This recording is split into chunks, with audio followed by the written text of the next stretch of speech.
Stefanos, you said on court you'd rather face Taylor in the next round, but you've got Roger, unfortunately. How are you looking at that matchup, and what did you learn from your Hopman Cup meeting with him? If I would knew that Roger was 2-0 up when I said this, I would probably wouldn't say that. I learned a lot since my last match with him. I know the patterns that he's using a bit better now. He's serving really well, so I'm gonna have to utilize his and take advantage of my returns as much as possible.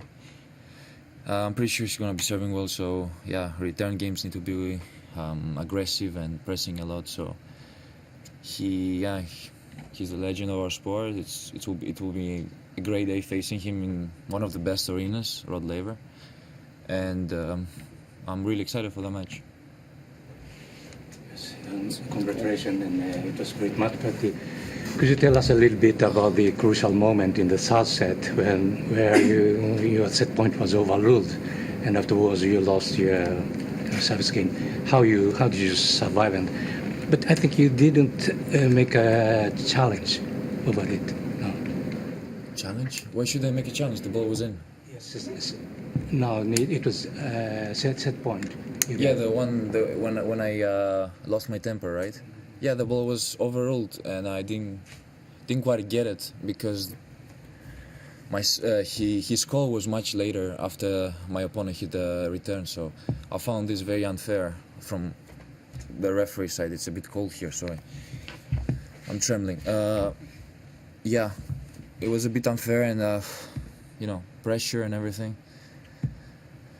Yeah, I let all of it out, and it was not fair, and I think referee's decision was not the right one, but it was important that I let this by. I was a bit frustrated for a couple of games, but then I stayed positive. I started thinking, let's not leave this, let's not just destroy everything, and concentrate on the next game, tie-break, and it went pretty well. Roger just said you were rather timid and you didn't speak too much, but on the court you don't look timid at all. So, how are you really? I do all the talking. I do all the talking in the court. I'm not shy. I was shy as a kid, but not anymore.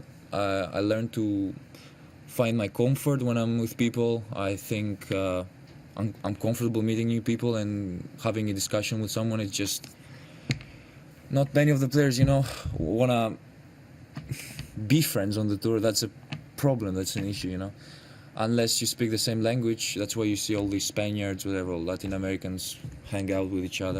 Then you have the, Asian people with each other. So that makes sense. That's why I'm very good friends with Marcos. He understands me, I understand him, so it's working pretty well. But I would love to have more friends on tour. It's not easy with all the traveling and everything, so I'm definitely not gonna have friends out of the tour because they can't afford to travel with me. So I'm working on it. On a similar sort of thing, Stefanos, is it ever nice being on your own as a only player from the country when you see drama happening like with the Australian men now and what bigger countries can have more infighting, that you get to kind of be a bit of a island maybe? Alone? Kind of. You don't have you kind of get the place to yourself in terms of Greek tennis. You and Maria, but on the men's side. Me and Maria, that's how I see it. Yeah. As well. It's great. I think it can be a good representative of my country in that sport. Obviously Maria as well. She lost unfortunately today, which makes me a little bit sad. I would love to see her go through. But that sport, being alone on the tour, I hope I inspire some kids in Greece to play. I saw one of the interviews that Gunneswaran gave a few days ago, the Indian guy, saying that even if he does well, it's not going to affect his country. I found this very kind of related to my situation as well. Greece doesn't have the structure and the, unfortunately, and the, what it takes to create a player from such a small country. But you have academies outside the country. You have some good places where you can go and train. So I hope kids learn to play in Greece and then develop and bring their game to the next level by going abroad. During that third set, you did say some things that were a little bit inappropriate, considering that, you know, Melbourne has a very large Greek community and there were a lot of young kids watching you play. Do you apologise for some of the things you said? For sure. As I said, it was the heat of the moment. I said some really bad things. I regret saying them, but I really wanted this really bad. At that moment, it felt like it was slipping out. You know, he kind of found comfort and confidence after that. So I was really frustrated, and I didn't quite think what I was saying. But yeah, I wish I could change that and wouldn't say that. It's not the right attitude. After the game today, I spoke to your coach, Apostolos Tsitsipas, and he told me when he's coming the draw, when they have the draw, it's a conference. You come into the third round, and you play against the Federer. Mm-hmm. Are you ready you haven't make any preparation, training special to play against the Federer? I just finished my match. I have a day tomorrow, so I'm gonna work on it. I'm gonna work on everything that I have to do to prepare for that match. I'm gonna have to play my best, obviously, game that I've played this week to beat that player. Yeah, I'm gonna have to work on a lot of things. Again, it was nice to have an experience with him in Perth a few weeks ago, to kind of see how he operates and what he does on the court.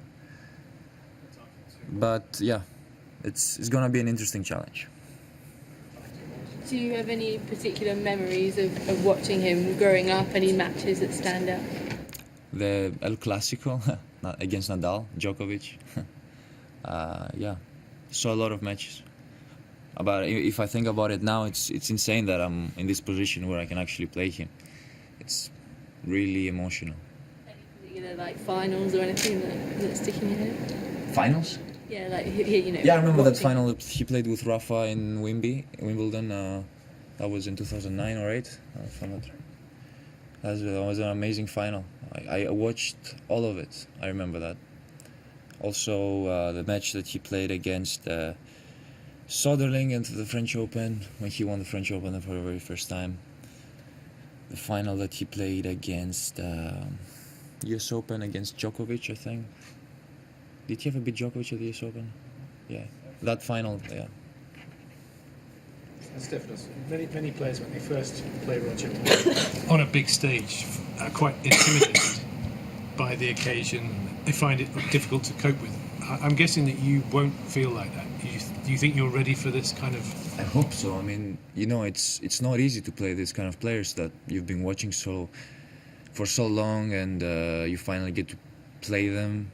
Mentally, you have to be much stronger than any other match that you have faced that week. So having such a name like Federer on the other side, it's an extra, I would say, advantage for him, because, you know, he's done what he's done.